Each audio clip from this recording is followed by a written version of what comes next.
Yo, what's going on, guys? Ron here, aka Neos, and today I want to go over 8 engines that I think are very powerful this format and are maybe underappreciated because of the overwhelming force that is Mitsurugi Ryzeal right now, right? Everyone and their mom is playing it. I've been playing it since day one, right? I called that the deck was going to be very powerful, that it was already very powerful, and now with Habakiri, the deck is it's insane, right? It's definitely the best deck of the format right now, but I don't want it to overshadow other engines that I think are very powerful and should be either at least experimented with or appreciated because, like I said, they bring so much value, right? So I'm not going to talk about that too much, right? I'm just going to go ahead and hop into the engines because I'm really excited about making this video. And so yeah, Bystial. So first off, Bystial. Bystial is very, very, very good. Obviously, you have the Bystial Lubellion, right? It has the effect that you can pitch it to search any Bystial from your deck to your hand besides itself. And then you can inherently summon it from your hand or your graveyard by tributing a level 6 or higher Dark Dragon monster. And then it has a ignition effect to go ahead and set any continuous spell or trap branded from your deck face up on the field.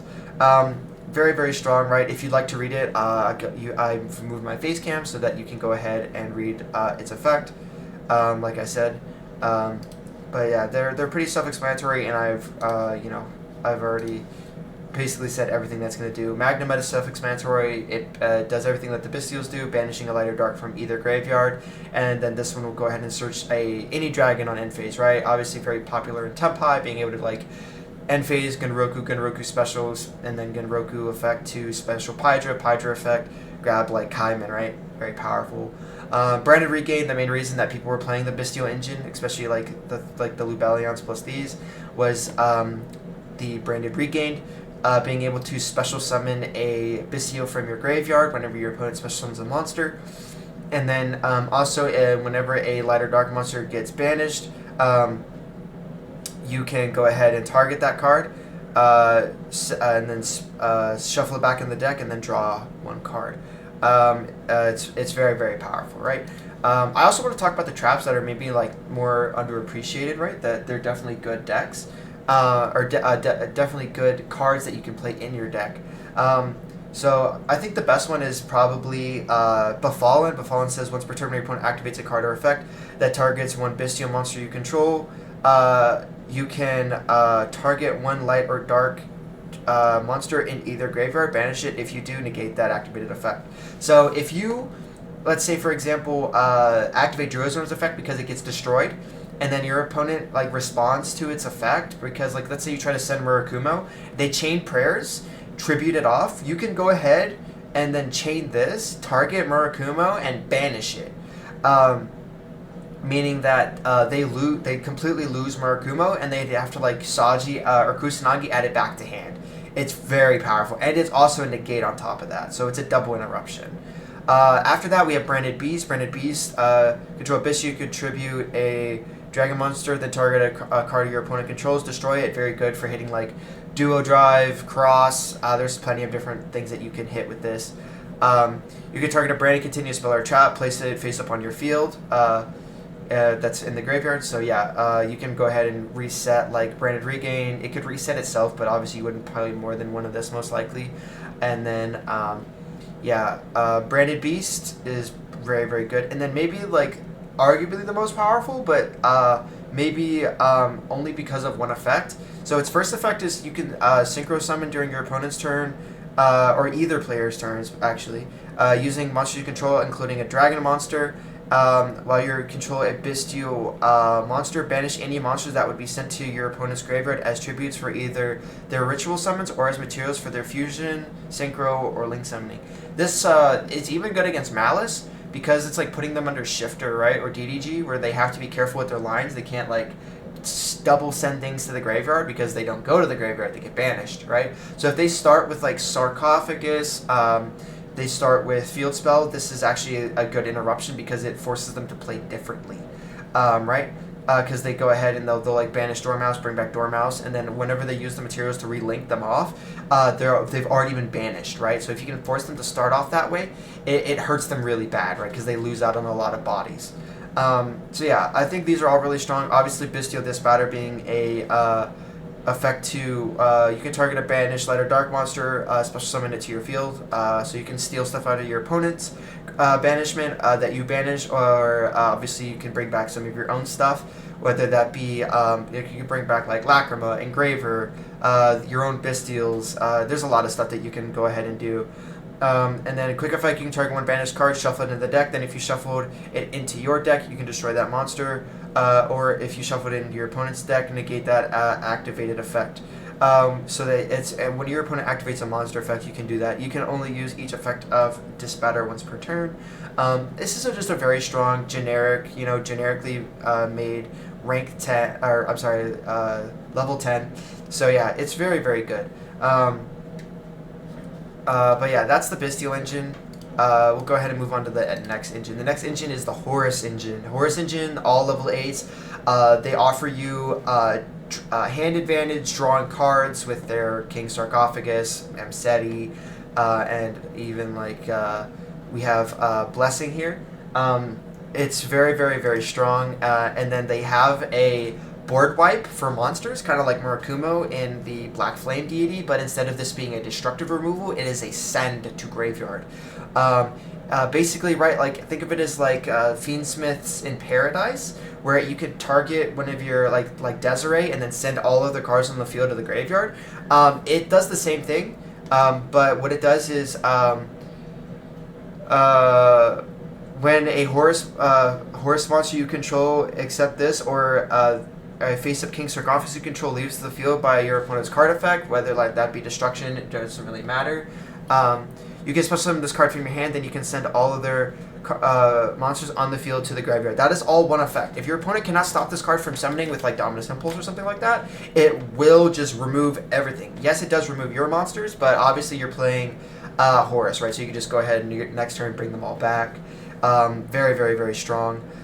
You also can play this, which is a 2500, which means you could also play this with Regenesis, which is very strong, right? Because they have the ability to float themselves back to hand during your opponent's end phase.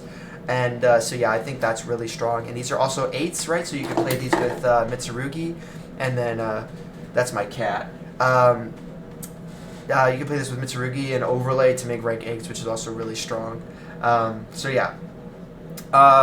Real quick, I'll just go ahead and read over Mseti.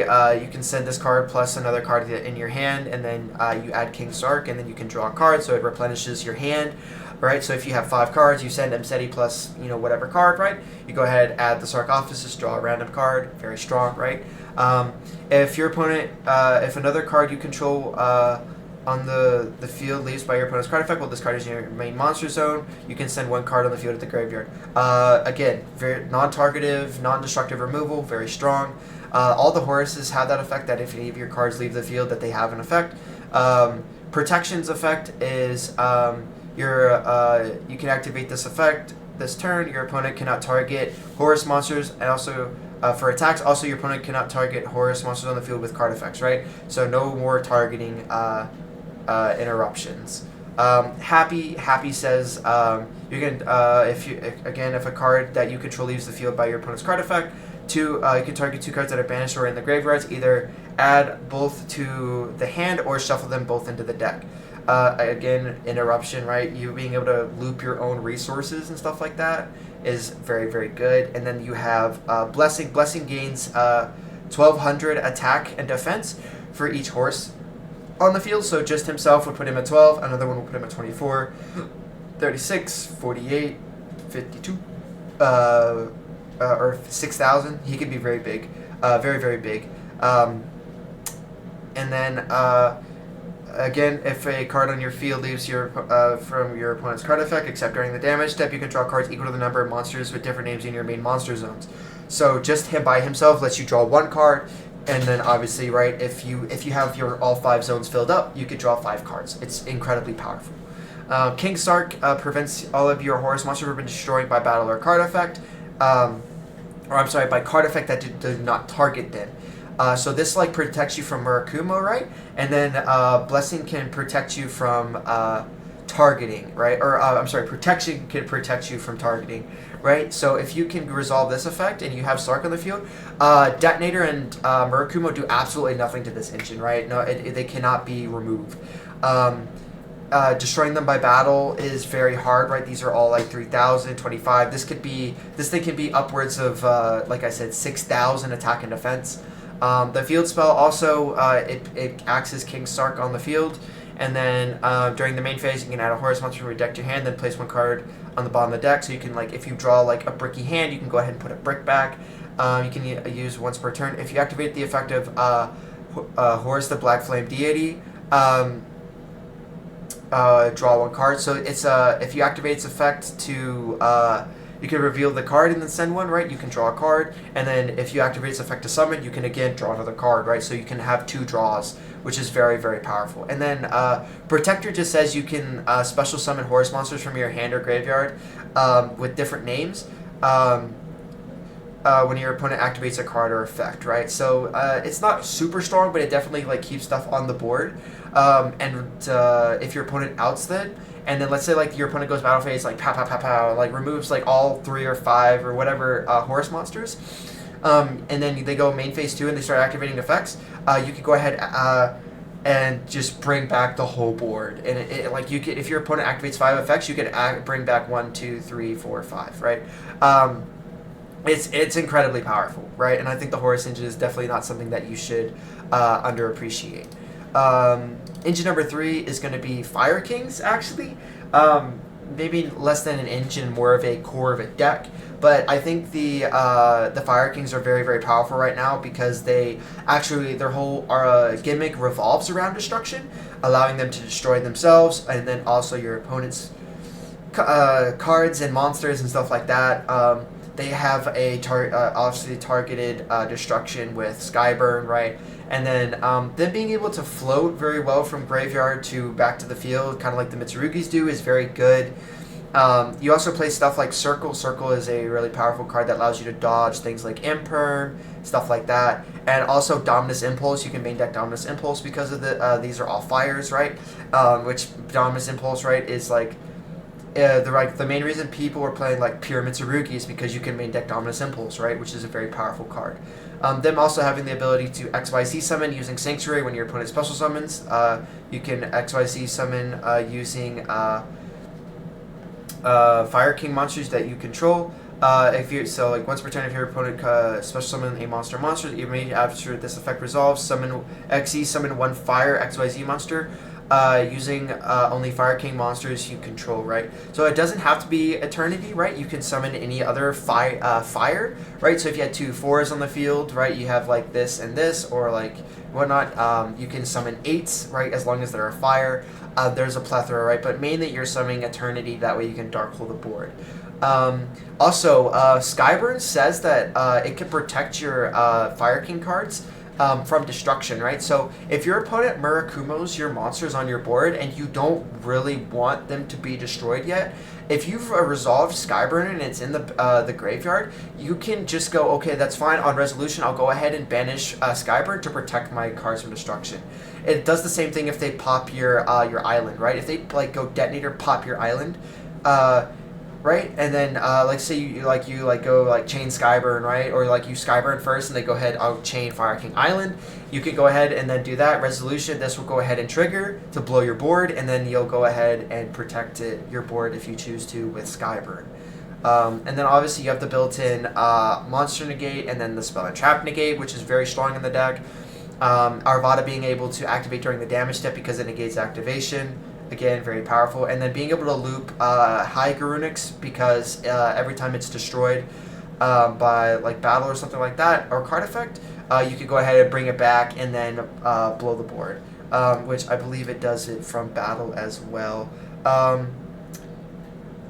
Where is it? During the standby phase, if this card was destroyed by card effect instead of the graveyard, so just card effect. but that's fine. Not really. Even so, it being able to loop this and like just reblow your opponent's board is very powerful. And then Ponix being able to always add itself back to your hand is like infinite recursion is also very, very powerful, right? So yeah. Also, I want to cover Dingirsu, the Orcros of the Evening Star. If this card is special summoned, you can activate one of these effects. Send one card your opponent controls to the graveyard. Again, non-targeting removal that doesn't destroy. Right, we're in a very destructive format. It's very powerful. All right, and then you can also attach one of your banished machine monster to this card as material. You're not really playing any machines, and then it also has the effect that. If a card or cards you control would be destroyed by battle or card effect, you can attach one material from this card instead. That is not once per turn. So if you have 2 materials, you can protect your field twice, right? It doesn't matter if it's Murakumo, board wipe, detonator, effect to pop something. You have 2 instances that you can save your cards, right? And that's on top of Skyburn, right? So you have, let's say like, you have like Skyburn plus Dingirsu on the field. That's 3 times that you can protect your entire field. It's very, very powerful. So yeah, I think Fire Kings are very good right now. The 4th engine, Fiendsmith. Obviously, I'm sure somebody was already predicting that this was going to be on the list. This deck is, this engine is very, very powerful, right? It's run as like a complementary engine, right? Being able to carry like other engines like Magical Musketeer, even like the Bystials, right? This is played alongside the Bystials, usually with like another like main engine, right? They all play like, you play like 3 engines and they all like, you know, do their own thing. It's very, very powerful. This also doesn't interact with Imperm and Droll, which are very powerful right now. Imperm less so, but Droll is definitely the most powerful one in the format, which is the reason that Sanct is so good, because you can go, it allows you to play around Droll, because you can go Engraver, search Sanct, and then if your opponent Drolls you, you can still go full combo. It is very, very powerful. Bless me. Anyways, so yeah, also being able to make stuff like Desiree, Necroquip, being able to force your opponent to hand trap you and then draw a card, Agnum Gay for OTKs, and then etc. Even like Requiem equipping to Engraver to send cards. Jesus Christ. Engraver equipping Requiem to go ahead and like target cards to send them to the graveyard. Again, non-destructive removal, very powerful, especially when cards in the format right now are protected from destruction. Right, the baby, like I mentioned, the baby Mitsurugis protect their bigger all the other reptiles from destruction by battle or card effect, and also your detonator can protect your XYZs. So yeah, very powerful. Obviously, there's Fiendsmith and Paradise being able to send like Desiree to the grave. That way you can shuffle something back for cost and then send a card on the field that way as well. And then there's also Kyrie. Kyrie being able to you can activate on the field. This turn, your Light Fiends cannot be destroyed by battle. Also, any battle damage you take would become halved. You can banish this card from your graveyard, fusion summon a Fiendsmith monster from your extra deck using monsters you control and or in the spell and trap card zones that are equipped to a Fiendsmith monster as an equipped spell as material. You can only use the effect once per turn. So like what you can do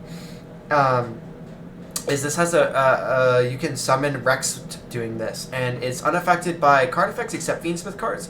While equipped with a Fiendsmith equip spell, you can only use each of the following effects once per turn. If this card is fusion summon, you can discard a card, send one Light Fiend monster from your deck or extra deck to the graveyard. If this card is sent to the graveyard, you can target a Fiendsmith card in your graveyard or banishment, add it to your hand.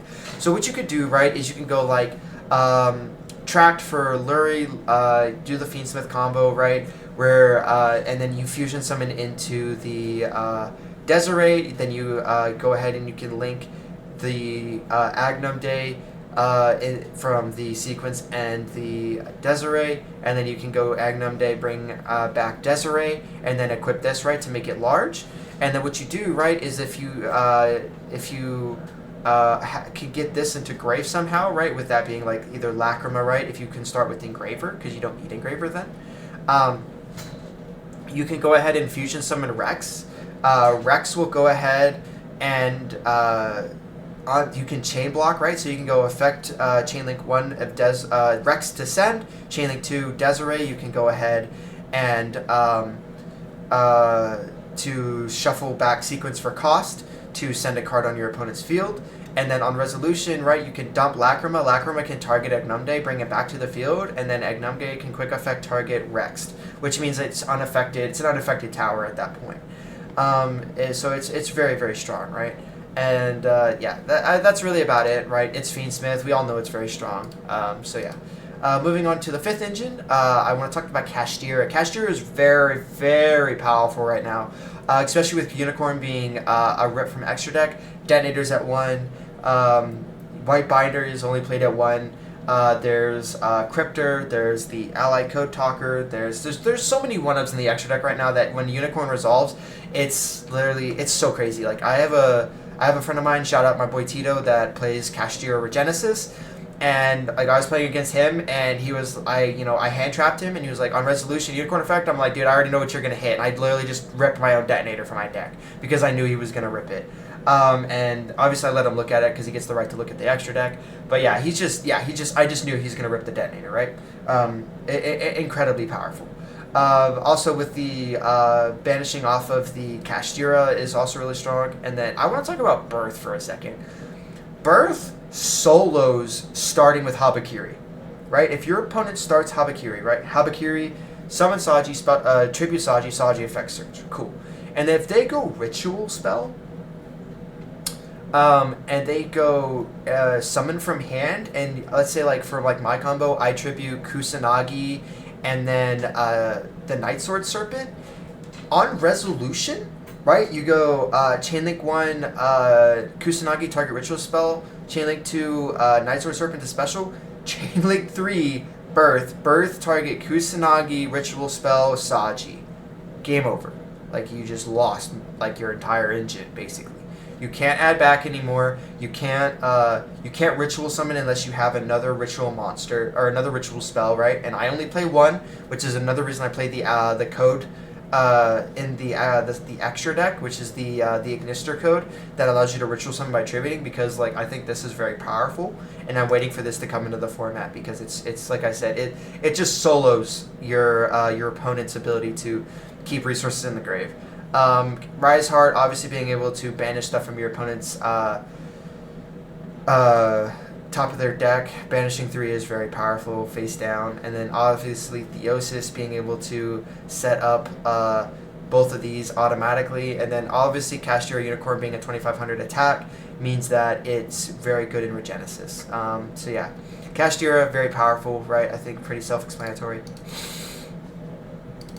Engine number 6, speaking of Regenesis, here it is. Regenesis is a very powerful, very simple-minded deck. I don't want to call it stupid or anything like that because it definitely does require you to have a brain to play Yu-Gi-Oh! But I definitely think that Regenesis is one of the easiest decks to play, or at least one of the easiest engines. And it's very simple, right? So if you're unfamiliar, Archfiend is your main boss monster. You special this card from your hand by revealing another monster with 2500 attack or defense in your hand. That is not an activated effect. That is literally, let's like, hey, I'm going to special summon this inherently by revealing whatever, right? If it's another Regenesis monster, or a Kashtira Unicorn, right? Or even like Blue Eyes. Like you can reveal Blue Eyes White Dragon. It's a 2500 defense normal monster, and then you can special Archfiend. It's incredibly broken. And then you have your 1-ups. You have Warrior. Warrior is a quick effect. Tribute this card. Then you can target a card, a monster your opponent controls, return it to the hand. It's a bounce.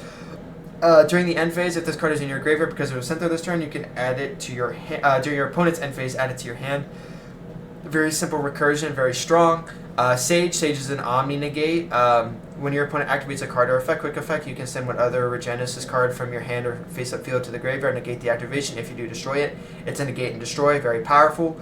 It's also an activation negate, so it can activate during the damage step, which is very powerful. During your opponent's end phase, if this card is in your graveyard because it was sent there this turn, you can add this card to your hand. Again, very powerful. Regenesis Lure cannot be normal summoned. It must be summoned from your hand by banishing one face-up monster you control with original 2500 attack or defense, right? So this is the only one that doesn't have like the if you control 2500 attack or defense, you can just summon it. If this card is special summoned, you can set a Regenesis spell or trap from your deck, and then gains 2500 during the battle phase only. If this card attacks with defensive position monster, inflict piercing damage to your opponent. Very, very strong. It sets either the Birth, Regenesis, or Code, and normally you're setting Birth. I'll go ahead and read Birth just because we read lowered. You can send Regenesis monster from your deck to the graveyard, then target one face-up monster your opponent controls, change it to face down defense position. It's a Book of Moon. During your opponent's turn, you can send this card for cost to the graveyard. Special summon as many Regenesis monsters as possible with different names from your hand, graveyard, and or banishment, but send them to the graveyard during the end phase. You can use this effect once per turn, and all of them have the effects to add themselves back to hand. So during the end phase, they just send themselves, and then they trigger during the end phase. You just add them all back to hand. It's incredibly broken, because you just get like all of them to the field, and then it just doesn't matter at that point. And then obviously you have Dragon. Dragon is again an inherent special if you control 2,500 attack or defense. Quick effect, tribute this card, target a spell or trap your opponent controls, banish it. During your opponent's end phase, if this card was sent to the graveyard this turn, you can add this card to your hand. Again, very, very powerful and very straightforward engine. Regenesis code, special summon a Regenesis monster from your deck, but sent to the graveyard during your opponent's end phase. Again, doesn't matter. Also, to the next turn after this card resolve, you cannot special summon from the extra deck, which if you're playing Cache Area, it doesn't really matter anyways, because you just usually leave the caches on board. You don't need to XYZ summon. If this card is in your graveyard except the turn of Center, you can banish it, target one of your banished Regenesis monsters, special summon it. You can only use the effect once per turn. This is how you recycle off of the Lord, right? It banishing the Regenesis monsters. It, obviously, Birth does it as well. Regenesis, take a Regenesis monster from your deck, either hand it to your hand or send it to the graveyard, or if you control a Regenesis monster, you can add one monster with 2,500 attack and defense from your deck to your hand instead. Doesn't really fit the bill for a lot of monsters, right? But there's definitely some out there. If this card is in your graveyard except the turn of Center, you can banish it, then target a Regenesis monster in your graveyard, special summon it. Again, very, very powerful. That's a quick effect too, so again, it's another interruption on your opponent's turn. And then these are OCG cards that we don't have yet, but I'm going to go ahead and read them. If you control a monster with 2,500 original attack and defense, target one card your opponent controls, or you can target two if you can control Lord, banish that or those cards. Very powerful, non-destructive removal, and then special summon.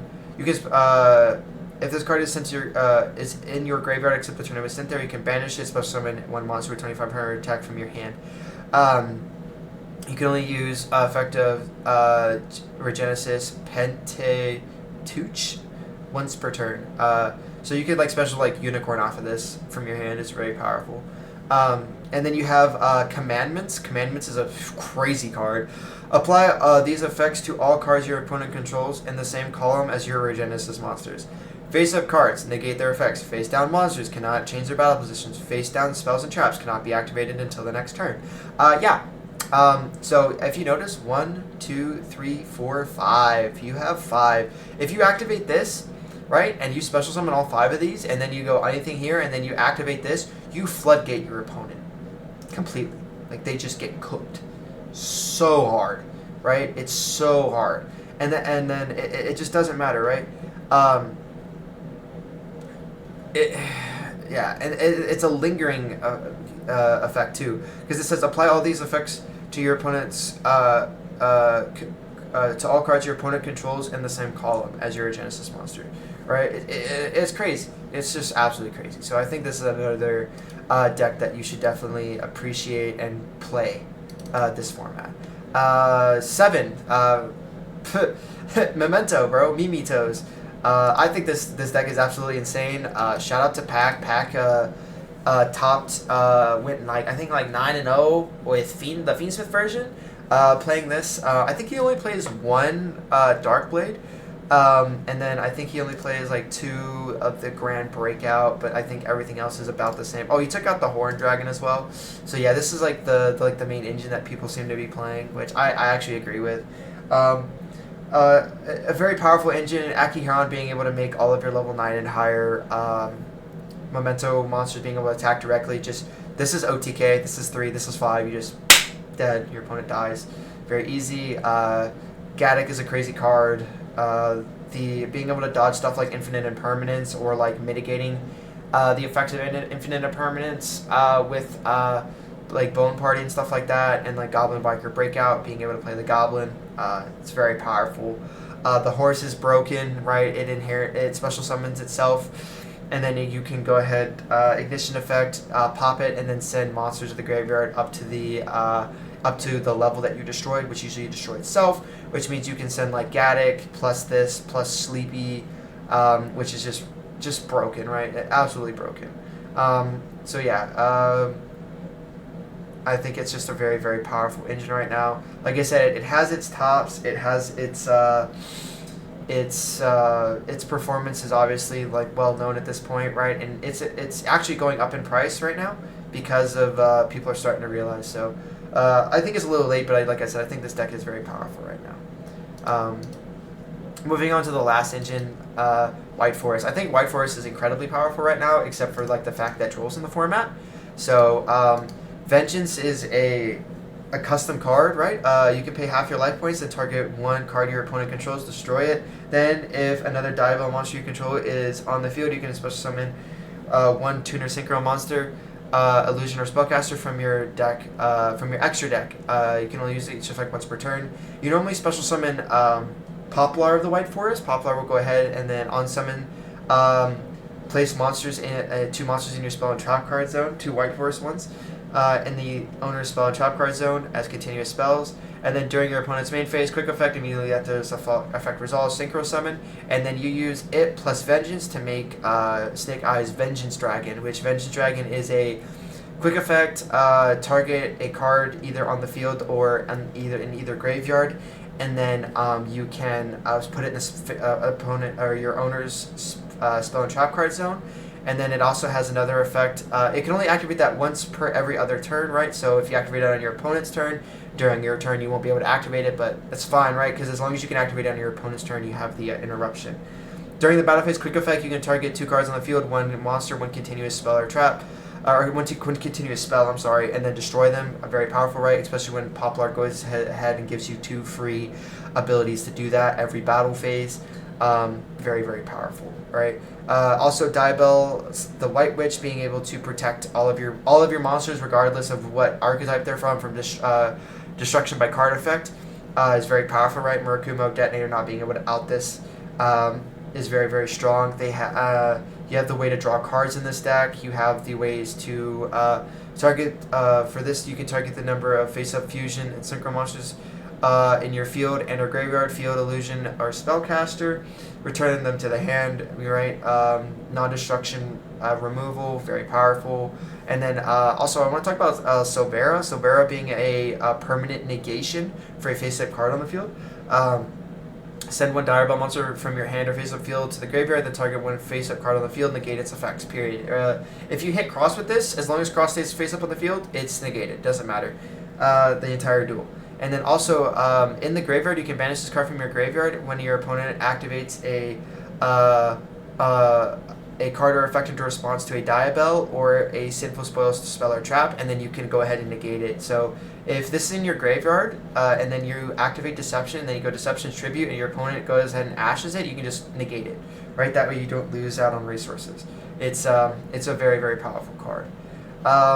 So yeah, and then obviously there's like Saint Azamina, being able to protect your or prevent your opponent from targeting their own stuff or yours or her specifically with card effects, and then obviously her being able to bring out Mo, which whenever an Azamina or Sinful Spoils card or effect is activated, except herself, quick effect, you can target 2 cards on the field, destroy them, targeted destruction, very good.